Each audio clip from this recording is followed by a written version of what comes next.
আসসালামু আলাইকুম। প্রিয় শিক্ষার্থী, আশা করছি প্রত্যেকে অনেক ভালো আছেন। এই শীতের মুহূর্তে হলেও আশা করি আপনারা প্রত্যেকে আপনাদের সর্বোচ্চ চেষ্টা করে আপনাদের প্রস্তুতিগুলো সম্পন্ন করছেন। আপনাদের সবার জন্য অনেক অনেক শুভেচ্ছা এবং দোয়া রেখে শুরু করছি আমাদের আজকের প্রাইমারি নিয়োগ প্রস্তুতি 2025 এর ফাইনাল মডেল টেস্ট নাম্বার 11-তে। প্রিয় শিক্ষার্থী, খুবই গুরুত্বপূর্ণ প্রশ্নগুলো যুক্ত করা হয়েছে আমাদের আজকের এই মডেল টেস্টে। শুরু থেকে শেষ পর্যন্ত দেখার আন্তরিক অনুরোধ জানিয়ে শুরু করছি আমাদের আজকের মডেল টেস্টটি। বর্গ ও বাক্যের ব্যঞ্জনা নিয়ে ব্যাকরণের কোন অংশে আলোচনা করা হয়? মোস্ট ইম্পর্টেন্ট একটা টপিকস, ব্যাকরণের আলোচ্য বিষয়। আজকের এই জিনিসগুলো আপনারা খুব ভালো করে মনে রাখবেন এবং এই জিনিসগুলো যদি পারেন নোট করে নেবেন। এই অংশগুলো বেশি বেশি রিভিশন করবেন। ওকে, তাহলে বর্গ ও বাক্যের ব্যঞ্জনা অর্থতত্ত্বে আলোচনা করা হয় এবং এটি রাইট অ্যান্সার। কিতাব পড়িতে যার নাহিক অভ্যাস, সে সবে কহিল মতে মনে হাবিলাস। সেটি কার লেখা? এটি লিখেছেন কবি আব্দুল হাকিম। কোনটি চলিত রীতির শব্দ? এই যে শুকনা, মাথা, তুলা, শুল্ক। আমরা কিন্তু অনেক ক্ষেত্রে এগুলো সবগুলি চলিত রীতি মনে করি, কিন্তু তা নয়। এখানে শুধু মাথা রয়েছে চলিত রীতি, আর শুকনাটা সাধু রীতি, আর চলিত রীতি হবে শুকনো। তুলা থেকে তুলো। আশা করছি বিষয়টা বোঝাতে পেরেছি। জেলেরা নদী থেকে মাছ ধরছে, তার এখানে নদী কোন কারকে কোন বিভক্তি হবে?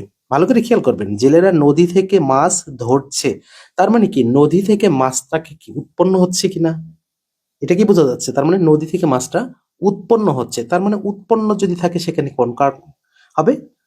অপাদান কারক হবে। মাইকেল মধুসূদন দত্ত রচিত রাধাকৃষ্ণ বিষয়ক গীতিকাব্য কোনটি? এটি সঠিক উত্তর হবে ব্রজাঙ্গনা। কোনটি অশুদ্ধ সন্ধি বিচ্ছেদ?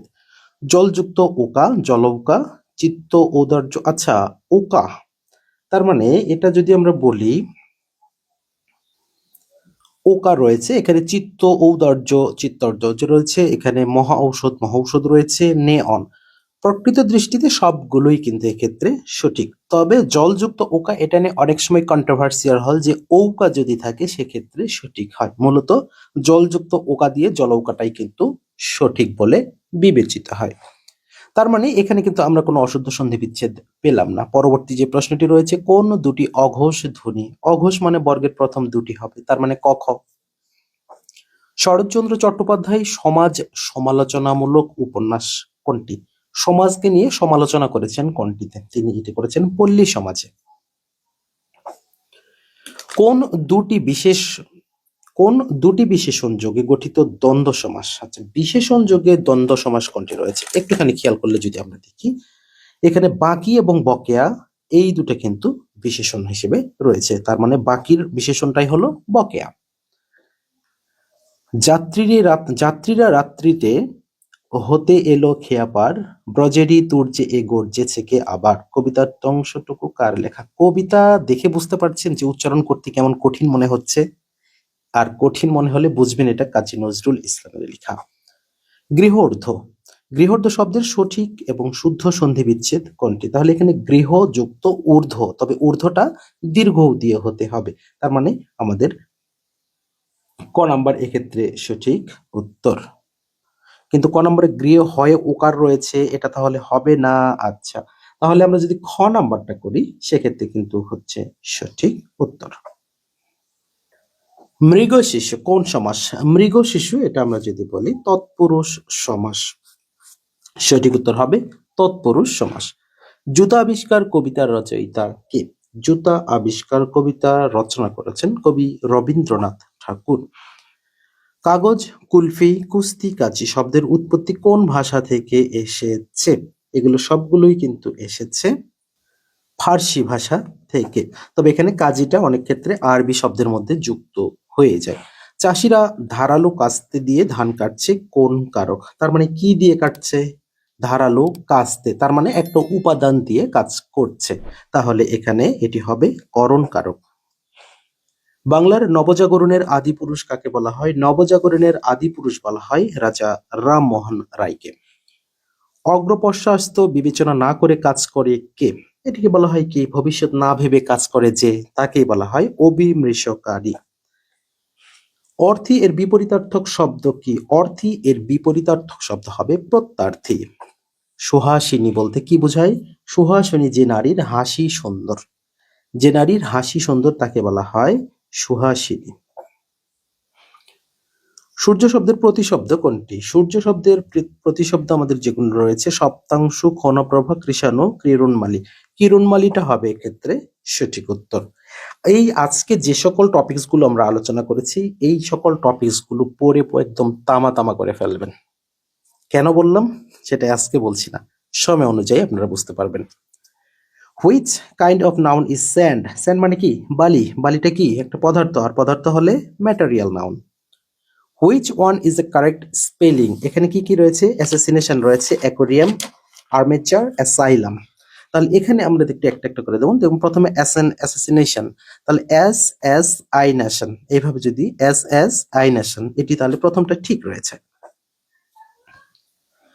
The word widower is an example of. Widower কি? এটা একটা ম্যাসকুলিন নাকি ফ্যামিলিন? অবশ্যই এটি হবে masculine gender. Fortune smiles dash the brave, choose the appropriate preposition. তাহলে এখানে হবে Fortune smiles upon the brave. What does the idiom hot potato? Hot potato বলতে কি? একটা গুরুত্বপূর্ণ বিষয়, কিন্তু সেটা নিয়ে তর্ক বিতর্ক আছে, অর্থাৎ একটা কন্ট্রোভার্সিয়াল ইস্যু। তাহলে এখানে আমরা বলতে পারি a controversial issue is an hot potato. Julius Caesar is written by. Julius Caesar কে লিখেছেন? এটা আর নতুন করে বলতে হবে? এটা আর বলতেছি না, এটি আপনাদের জন্য একটা এইচডব্লিউ থাকবে। আপনারা কে কোথায় থেকে যুক্ত আছেন, আমাদের এই ক্লাসটি কেমন লাগছে আমাদের কমেন্ট সেকশনে জানানোর জন্য আন্তরিকভাবে অনুরোধ করছি। So is the correct spelling. আবার ভার্সেটাইল রয়েছে, ভার্সেটাইল বানানটা আমরা কিভাবে করব? ভি ই আর, ভার ভি এ না, ভি ই আর, ভার এস এ টি, তারপরে আই এল ই। তার মানে সেদিক থেকে আমাদের গ নাম্বারে কিন্তু এদিক থেকে ঠিক রয়েছে, তার মানে ভার্সেটাইলটা right answer. Choose the correct sentence. Would you mind, একটা জিনিস খেয়াল রাখবেন, রাইট ফ্রম ভার্বের ক্ষেত্রে use to, look forward to, with a view to, would you mind এর পরবর্তীতে যে ভার্ব থাকবে তার সাথে আইএনজি যোগ করে সঠিক করতে হয়। তাহলে এখানে উড ইউ মাইন্ড এর পরে আইএনজি যুক্ত ভার্ব কোথায় আছে?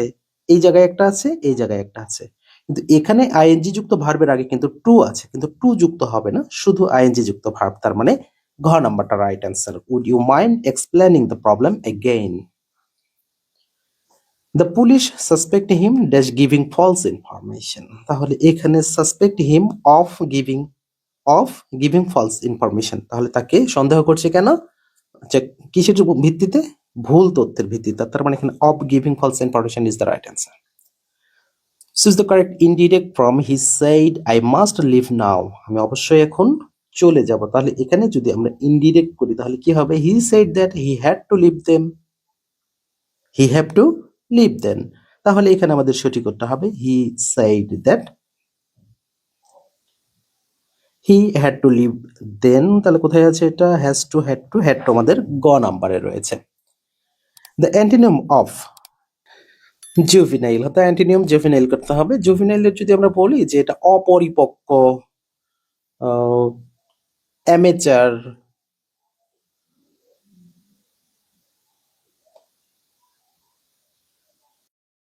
তাহলে যেটা বলছিলাম যে জুভেনাইলের অর্থটা আমরা অনেক ভাবে বলতে পারি। এখানে আমরা বলতে পারি যে অপরিপক্ক বা কিশোর, অল্প বোঝে কম বোঝে, আছে না, এরকমটা আছে। তাহলে সেই অর্থটা আমরা এখানে দেবো। তাহলে এর বিপরীত শব্দটা কি? বুঝদার মানুষ, পরিপক্ক, সেটা আমরা কি বলতে পারি? ম্যাচিউর বলতে পারি। আর এটা ঠিক অ্যান্টিনিয়ামটা আমরা ম্যাচিউরের অ্যান্টিনিয়ামটা কি বলতে? অ্যামেচার বলতে পারি, রাইট? এইরকম কথাটা আসবে। The workers will be building A new bridge, তাহলে এখানে প্যাসিভ করতে হবে। তাহলে এখানে প্যাসিভ করতে হলে কি তারা তৈরি করছে? এ নিউ ব্রিজ তৈরি করছে। তাহলে a new bridge, will be আছে, তারপরে আইএনজি, তারপরে উইল বি বিং, বিল্ডিং এর পাস্ট পার্টিসিপল কি হবে? বিল্ড হবে, তারপরে বাই দ্য ওয়ার্কার্স। তাহলে a new bridge will be being build by the workers, অর্থাৎ ক নাম্বারটাই এক্ষেত্রে রাইট অ্যান্সার হচ্ছে। She slept very little that night. Here underline little is an, তাহলে এখানে very little, তাহলে she slept very little, তাহলে এখানে সঠিক উত্তরটা কি হবে, অর্থাৎ লিটল এখানে কি হিসেবে ব্যবহার হয়েছে। she slept, সে ঘুমিয়েছিল কতটুকু, ভেরি লিটল, অল্প একটু, তার মানে এখানে ঘুমের অবস্থা, ভার্বের অবস্থা প্রকাশ করতেছে, নিঃসন্দেহে এটি একটি অ্যাডভার্ব। এরপরে যেটা রয়েছে আইডেন্টিফাই দ্য কারেক্ট সেন্টেন্স, এই যে no sooner had dot dot dot dot then, সবগুলোতেই দেন আছে, রাইট, কিন্তু এখানে কথা আছে নো সোনার হ্যাড, আর এখানে কি আছে, হ্যাড আই ওপেন, তার মানে প্রথমে হ্যাড রয়েছে প্রত্যেকটারে, এরপরে দেখতে হবে যে পরের অংশ কি আছে, bird flown, bird had flown inside. আচ্ছা, তাহলে এখানে বার্ড ফ্লিউ কোথায় আছে সেটা আমাদের একটু দেখতে হবে, এখানে ফ্লি বানানটা ভুল, এখানে ফ্লিউ, ওকে, তাহলে এখানে হবে no sooner had I opened the window then a bird flew inside, okay, কারণ এখানেও আমাদের ওপেন ভার্ব টু আছে, এখানেও ফ্লিউটা ভার্ব টু করতে হলো। The synonym of the word vertex, vertex এর সিনোনিমটা কি, এখানে ভার্টেক্স এর বাংলা অর্থটা হলো চূড়া বা উঁচু স্থান বা শীর্ষ স্থান, আমরা যেটা বলে থাকি। তাহলে এখানে ভার্টেক্স এর যদি সিনোনিমটা করি, তাহলে এখানে আহ সর্বোচ্চ উচ্চা বা সর্বোচ্চ চূড়া, উঁচু স্থান বলতে একটি পিক হিসেবে কিন্তু আমরা নিতে পারবো। His pen has been stolen, active করতে হবে, তাহলে his pen has been stolen, তাহলে এখানে যদি অ্যাক্টিভ করি তাহলে কি বোঝাবে, কেউ তার কলমটা চুরি করেছে, রাইট, তার মানে এখানে সামওয়ান দ্বারা আমাদের শুরু করতে হবে, someone has stolen his pen, এটাই হলো right answer. One who hates mankind, এই যে হু হেটস ম্যানকাইন্ড, তার মানে ফিল্যান্থ্রপিস্ট বা ফিল্যান্থ্রপ, গ নাম্বারটা হবে right answer. Choose the correct sentence. The water is essential for living things. তাহলে এখানে আমরা কি অ্যান্সার করব, water is essential for living things, তাহলে এখানে কি আমাদের একই হলো, of with in for হবে right answer, for living things.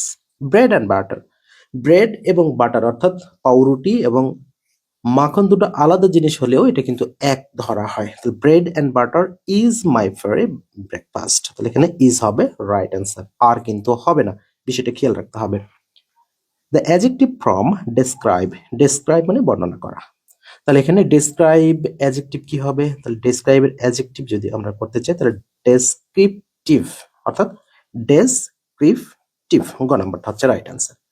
আশা করছি ইংরেজির যে অংশটুকু, যে 20টি প্রশ্ন, আশা করছি আপনারা সুন্দরভাবে বুঝতে পেরেছেন। আজকে যে টপিকসগুলো আলোচনা করা হয়েছে, এই টপিকসগুলো বারবার রিভিশন করবেন, বরাবর মতো আবারও বলছি, কেন বললাম সবাই বলে দেবে ইনশাআল্লাহ। গণিত অংশের শুরুতে যেহেতু আমরা গণিতগুলো ব্যাখ্যা সহকারে, অসংখ্য কমেন্ট করেছেন আপনারা যে গণিতগুলো যাতে আরো একটু ব্যাখ্যা সহকারে বিশ্লেষণ করা হয়, তাহলে একটুখানি সময় দিতেই হবে আপনাদের। প্রথমে রয়েছে কোনটি প্রকৃত ভগ্নাংশ, তার প্রকৃত ভগ্নাংশ হলে কি হবে, উপরে বড় নিচে ছোট, নাকি উপরে ছোট নিচে বড়। সহজ একটা উদাহরণ দিই, 1/2, উপরে ছোট নিচে বড়, এটাই হলো প্রকৃত ভগ্নাংশ। তাহলে এখন সেই অনুযায়ী দেখেন উপরে বড় ছোট নিচে বড় কোনটাতে আছে, ঘ নাম্বারে আছে, অর্থাৎ 5/6, তার মানে এটি একটি প্রকৃত ভগ্নাংশ। একটি স্কুলে 1500 জন শিক্ষার্থী, যার মধ্যে 75% ছেলে, সেই স্কুলের মেয়ের সংখ্যা কত হবে, তাহলে শতকরা যদি 75% হয় তাহলে 1500 কত, তাহলে 15 গুণন 75 করেন, তাহলে তো হয়ে যায়, ওকে। এখন কথা আসতে পারে এত বড় গুণ কেমনে করব, কতটুকু করব, এত বড় করার প্রয়োজন নাই, আপনি এখানে 15 আর এখানে 75 গুণ করবেন, তাহলে 5 × 5 = 25, তার মানে এককের ঘরে 5 থাকবে, এককের মধ্যে কোনটার 5 আছে, 375, তার মানে 375 অ্যান্সার, ওকে। ক খ 5:7, খ গ 3:5 হলে ক খ গ কত, এটা আপনাদের নিয়মটা শিখাইছি, এন পদ্ধতি, যেমন 5:7, এখানে কত, 3:5, তাহলে আমরা এন পদ্ধতি কিভাবে করবো, প্রথমে নিচে আসবো, 3×5 = 15, 3×7 = 21, 5×7 = 35, তার মানে 15, 21, 35, ওকে। তাহলে 15, 21, 35 কোথায়, ক নাম্বারে, ক নাম্বার অ্যান্সার। 112 কোন সংখ্যার 80% বা 80%, তার মানে আমরা এখানে সরাসরি করব, 8 নং 72 হবে না, 8 দিয়ে করলে 4 × 32, হ্যাঁ 140 হতে পারে। কেন হতে পারে, কারণ এই 8 দিয়ে যদি আমরা 4 কে গুণ করি তাহলে 4 × 32, এককের ঘরে 2 হচ্ছে, অর্থাৎ এখানে 112 এককের ঘরে 2 আছে, তার মানে এখানে 140টা রাইট অ্যান্সার। 250 টাকার শতকরা কত সমান 10 টাকা? তাহলে এখানে আমরা দেখব যে 3 25-এ 75, 4 25-এ 100, একটা শূন্য বাদ 10 টাকা, তার মানে 4% হবে রাইট অ্যান্সার। শতকরা বার্ষিক 25 টাকা হার মুনাফায় 720 টাকা 1.5 বছরের সরল মুনাফা কত হবে? তাহলে 1.5 বছরের সরল মুনাফা, তাহলে এখানে সরাসরি আমরা করব যে 25%, তাহলে 720 টাকার 25% করে 2 দ্বারা গুণ করলে কিন্তু আমরা পেয়ে যাচ্ছি। কিন্তু আমরা যদি 2 দ্বারা গুণ করি তখন কিন্তু আমরা 2 বছরেরটা পাবো। এখানে কিন্তু আমাদের উল্লেখ আছে 1.5 বছর, তার মানে আমাদের গুণ করতে হবে 1.5 দ্বারা। তাহলে এখানে প্রথমে আমাদের কি করতে হবে? 25% বের করে নিতে হবে। তাহলে সরাসরি আমরা এখানে 720 গুণন 25-এর 100, আমরা যদি কাটাকাটি করি এখানে, তাহলে এখানে অনায়াসে পাবো 180। 180-কে যদি আমরা 1.5 দ্বারা গুণ করি তাহলে হবে 270। 270টা হবে রাইট অ্যান্সার। একটি ঘড়ি 480 টাকায় বিক্রয় করে 20% ক্ষতি হলো, এক জোড়া ঘড়ির ক্রয় মূল্য কত? আচ্ছা, এক জোড়া না 5 জোড়া সেটা পরের কথা, আগে ক্রয় মূল্যটা বের করতে হবে। তাহলে একটা ঘড়ি 480 টাকায় বিক্রয় করায় 20% ক্ষতি হয়েছে, তার মানে এইটা আমরা দেখব যে এই সবগুলোকে আমরা অর্ধেক করব। 2 দ্বারা ভাগ করলে এখানে কত হবে, এখানে কত হবে, এভাবেও করতে পারেন আবার এভাবেও করতে পারেন। তাহলে যেহেতু আমাদের এখানে 480 দেওয়া রয়েছে, তাহলে আমরা যেটা করব 480 গুণন 100 ভাগ কত? 8। এখানে শূন্য আর শূন্য কেটে দেবো, তাহলে 6 আসতে 48, তাহলে 6 দিয়ে গুণ করলে কত হবে?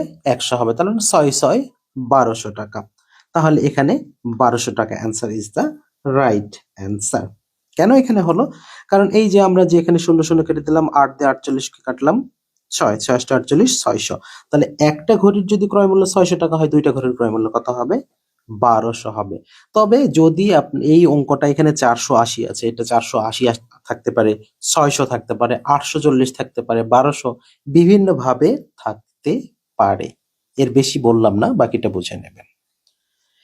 পিতার বর্তমান বয়স পুত্রের বয়সের 4 গুণ। 6 বছর পূর্বে পিতার বয়স পুত্রের বয়সের 10 গুণ ছিল, পিতার বর্তমান বয়স কত? এত কিছু করার প্রয়োজন আছে? পিতার বর্তমান বয়সের কথা বলবো। পিতার বর্তমান বয়স পুত্রের বয়সের 4 গুণ। তাহলে 6 বছর পূর্বে যদি 4 গুণ থাকে, তাহলে আমরা 4x - 6 এটা নিতে পারি কিনা? নিতে পারি। আবার একইভাবে এক্ষেত্রে যদি আমরা বলি, যেহেতু এখানে কি বলছে 6 বছর পূর্বে কি ছিল? 10 গুণ ছিল, তাহলে এখানে 10 × x - 6। তাহলে এখানে আমরা যদি ক্যালকুলেশন গুলো করি, তাহলে 4x - 6 10x - 60, তাহলে এখানে আমরা 60 যদি এই পাশে নিয়ে আসি বা 4x এখানে নিয়ে আসলে, তাহলে -6x, আর এখানে হবে এই -6 এসে প্লাস হবে, তাহলে -54 হবে। তাহলে x এর মান কত হলো? 6 নং 54, তার মানে x এর মান বের হলো 9।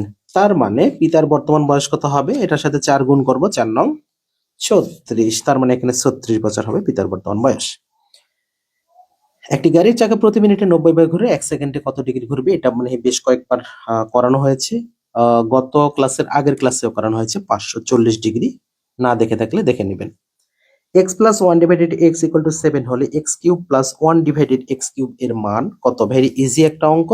এখানে মান কিউব -3 × মান, যেহেতু ভগ্নাংশ আকারে আছে, x ও 1/x কেটে যাবে, তাহলে মান কত? 7। 7 এর উপরে কিউব -3 × 7 = 21, তাহলে 7 এর উপরে কিউব বলতে কত বোঝায় এখানে? তার মানে 7 3 বার গুণ করতে হবে, অর্থাৎ 7 7 49 গুণন 7, তাহলে কত হবে? 343 হবে। তাহলে 343 - 2 1, তার মানে 2 2 3 322। 10 জন পুরুষ বা 15 জন বালক একটি কাজ 24 দিনে করতে পারে।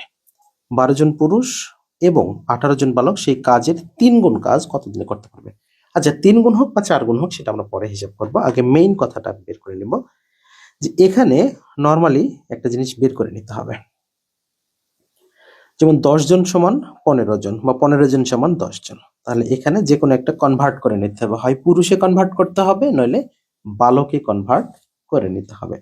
তাহলে যদি আমরা পুরুষ থেকে বালকে কনভার্ট করি তাহলে 10 জন সমান 15 জন, তাহলে 1 জন সমান 15 আর 10 12 জন সমান কতজন? অর্থাৎ 10 এখানে 15, তাহলে এখানে 1.0 1.5, তার মানে 1.5 গুণ হচ্ছে। তাহলে 12 এর 1.5 গুণ কত হবে? তাহলে সেই অনুযায়ী মতো বের করতে পারো 18 জন। তার মানে পুরুষ কত পেলাম আমরা? এখানে 12 জনের পরিবর্তে আমরা কত পেলাম? 18 জন পেলাম। তাহলে এখন এই পুরুষটা কি হবে? 12 জন বালকে রূপান্তরিত হবে, সরি 18 জন বালকে রূপান্তরিত হবে। এখানে 18 তো আবার আছে, তাহলে মোট কত হলো? 36। এখন আমাদের হিসাব হবে যে 36 জন বালক একটি কাজ করে 24 দিনে। তাহলে 36 জন করে 24 দিনে, তাহলে একজনের নিশ্চয়ই বেশি লাগবে 24 গুণন 36। তাহলে এখন আমরা যদি বলি, ও আচ্ছা সরি, আমরা আগে বের করে নিচ্ছি। তাহলে প্রথমে 15 জনেরটা বের করতে হবে। তাহলে 15 জন বালকের লাগে কত দিন? 24 দিন। তাহলে একজনের বেশি লাগবে 24 গুণিতক 15। এখন বের করতে হবে এই যে 18 18 36, তার মানে 36 দ্বারা ভাগ করব। আমরা যদি এখানে 8 দিয়ে কাটি তাহলে হবে না, 6 দিয়ে কাটতে হবে। 6 6 36, 4 6 24। তাহলে এখানে 4 15 60, 6 10 60, তার মানে 10 দিন। তাহলে এই 10 দিন কিন্তু 100%, অর্থাৎ একাংশ বলা হচ্ছে, 1 গুণ। তাহলে 3 গুণ হবে কয় দিন? তাহলে 3 10 30 দিন। তাহলে এখানে সঠিক উত্তর হবে 30 দিন। একটি সুষম বহুভুজের একটি অন্তঃকোণের পরিমাণ 120 ডিগ্রি হলে বহুভুজের বাহুর সংখ্যা কত হবে? তাহলে 180 থেকে 120 বাদ দিতে হবে, কত হবে? 40। তাহলে 360 কে যদি আমরা 40 দ্বারা ভাগ করি তাহলে কত হবে? 9 হবে। আর এই 9 হবে আমাদের সঠিক উত্তর, কিন্তু অপশনে আমাদের 9 নেই। তাহলে ভুলটা কোথায়? একটুখানি ফাইন্ড আউট করার চেষ্টা করুন তো যে আসলে ভুলটা কোথায় হলো। আপনারা ধরতে পারেননি। আমরা এই যে এখান থেকে 180 থেকে 120 বাদ দেবো, কত হিসাব ধরছিলাম? 40 ধরছিলাম, বা এখানেও আমাদের ভুল হয়েছিল। তাহলে এখানে 360 মাইনাস হবে কত? 60, কারণ 180 থেকে 120 বাদ দিলে 60 হয়। তাহলে 6 6 36, 6টি হবে সঠিক উত্তর। একটি আয়তক্ষেত্রের দৈর্ঘ্য 180, প্রস্থ 120 মিটার হলে ক্ষেত্রফল কত হেক্টর হবে? তাহলে প্রথমে আগে বর্গমিটার তো বের করে নিতে হবে, তাই না? তাহলে 180 গুণন 120 করতে হবে। তাহলে কত বর্গমিটার হবে? 21,600। তাহলে 21,600 বর্গমিটার।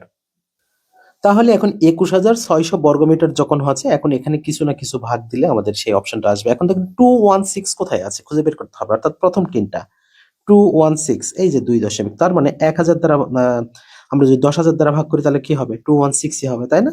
তার মানে এটাই হবে রাইট অ্যান্সার। 3 6 12 24 ধারাটির 12তম পদ কত? এটা মৌখিক আপনি করতে পারেন, কারণ ডাবল হচ্ছে 3 6 12 24 48 96, এভাবে কিন্তু দ্বিগুণ হচ্ছে। তাহলে এর 12তম পদ কত হবে? যেহেতু এটা একটা গুণোত্তর ধারা, তারপরে আপনি just a r n minus one এইভাবে করতে পারেন, a r to the power n minus one. তাহলে এ আমাদের কত? এ হচ্ছে 3, অর্থাৎ প্রথম পদ 3। আরটা কত? আর হচ্ছে 2, মানে দ্বিগুণ হচ্ছে না, 2, অর্থাৎ সাধারণ অনুপাত। এন কত? কততম পদ বলেছে? 12, তাহলে এখানে 12 মাইনাস 1, তাহলে 11। তাহলে 3 ইন্টু 2 এর উপর 11, 2 এর উপর 11 যদি আমরা পাওয়ার দিই তাহলে কত হবে? 2 এর উপর 11, তার মানে 1024 2048, তাহলে এখানে 2048 হবে। এখন 3 আষ্টে 24, এককের ঘরে 4 আছে কোথায়? ঘ নাম্বারে। তার মানে এই ঘ নাম্বারটাই হবে আমাদের সঠিক উত্তর, 6144। x plus y equal to 12 হল এবং x minus y equal to 2 হলে x y এর মান কত? তাহলে সেম একই কথা, এমন দুটি সংখ্যা ধরতে হবে, যোগফল 12 হবে, বিয়োগফল 2 হবে। তাহলে 7 5 12, 7 5 2, 7 5 গুণ করলে 35, 35 অ্যান্সার।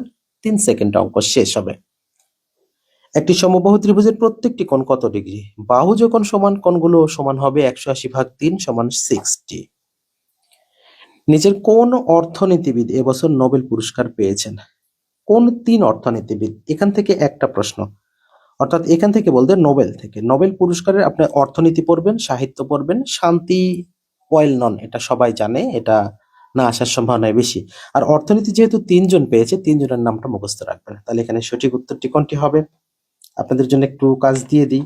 জোয়েল মেকিয়ার, ফিলিপ এগুয়া এবং পিটার হোইট, এরাই হচ্ছে এবারে অর্থনীতিতে নোবেল পুরস্কার জয়ী। সম্প্রতি রোহিঙ্গা সংকট সমাধানের প্রধান উপদেষ্টা ডক্টর মোহাম্মদ ইউনূস কয় দফা প্রস্তাব দিয়েছেন? তিনি মোট প্রস্তাব দিয়েছেন 7 দফা।